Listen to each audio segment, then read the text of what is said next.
Welcome to this episode.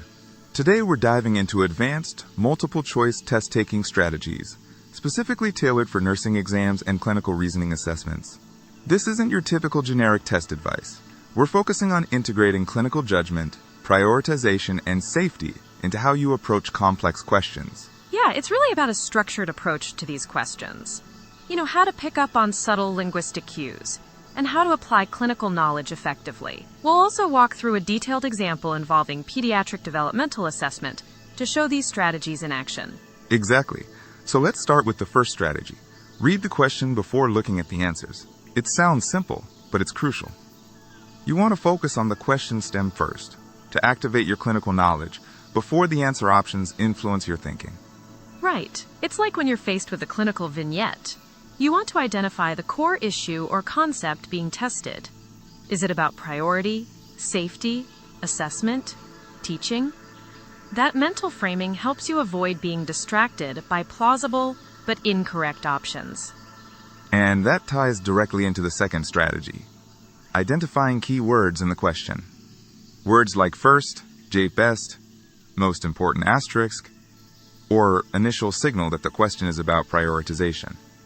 Whereas words like niem tertis, except, niem tertis, or least likely, mean you're looking for the answer that doesn't fit.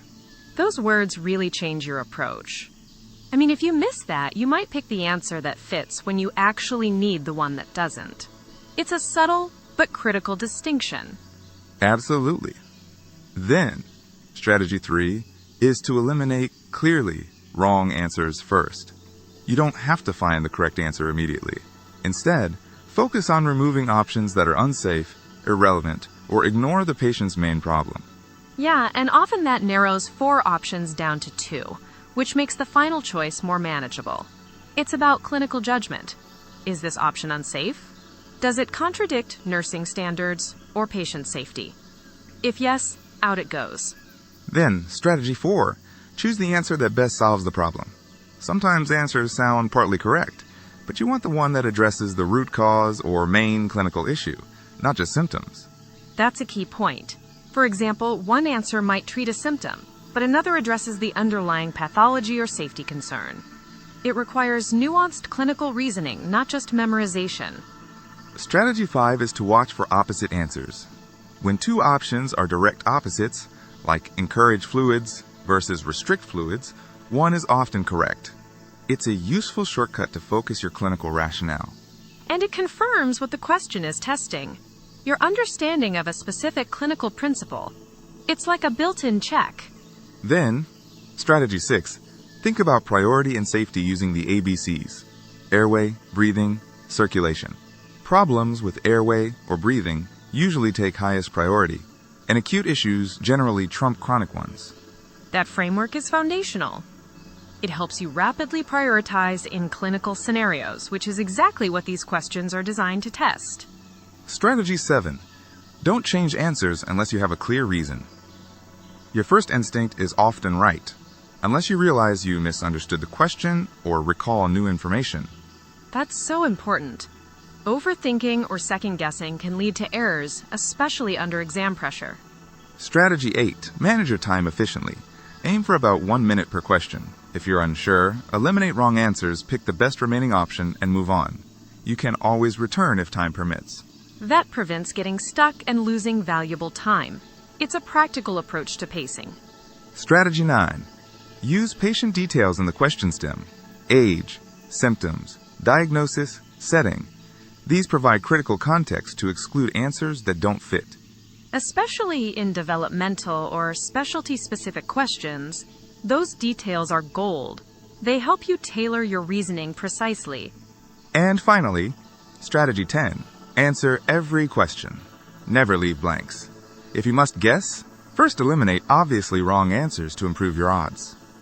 That's a straightforward but effective tip. It's about maximizing your score pragmatically. Beyond these, there's a metacognitive strategy worth highlighting. Ask not only which answer is correct, but also why are the other answers wrong. This deepens clinical reasoning and helps internalize nursing principles beyond the exam. Yeah, it's about strengthening your clinical thinking, not just passing the test. To bring this all together, let's look at the example question about a hospitalized preschool-age child. The question asks, which behavior would a nurse most expect to observe? The key clue is preschool-age child, which corresponds to Piaget's preoperational stage, roughly ages 3 to 5. Right, and children at this stage exhibit magical thinking. They believe their actions can cause events, and often think illness is a punishment for bad behavior. So we eliminate answers that fit other developmental stages. For example, concern about body image and privacy is typical of school-age children or adolescents, so that's out. Also, preschoolers worry about separation from parents, not peers, so the option about separation from peers gets eliminated. And preschoolers don't usually request detailed explanations about disease. That's more typical of older children. That leaves the answer that the child believes illness is punishment for bad behavior, which aligns perfectly with magical thinking in preschoolers. This example really shows how integrating developmental psychology with clinical assessment and elimination strategies leads you to the correct answer. Exactly. So, to wrap up, these strategies combine linguistic analysis, clinical prioritization, and elimination techniques to optimize test performance. The ABC priority framework and attention to key words are especially critical in nursing exams. And the example question shows how clinical knowledge and test-taking strategy intersect. Listeners, practicing these strategies actively will enhance both your exam success and your clinical reasoning skills. Yeah, it's about building a mindset that serves you well beyond the test, in real clinical decision-making too. Thanks for joining us today. We hope this deep dive helps you approach your next nursing exam with more confidence and clarity. Take care.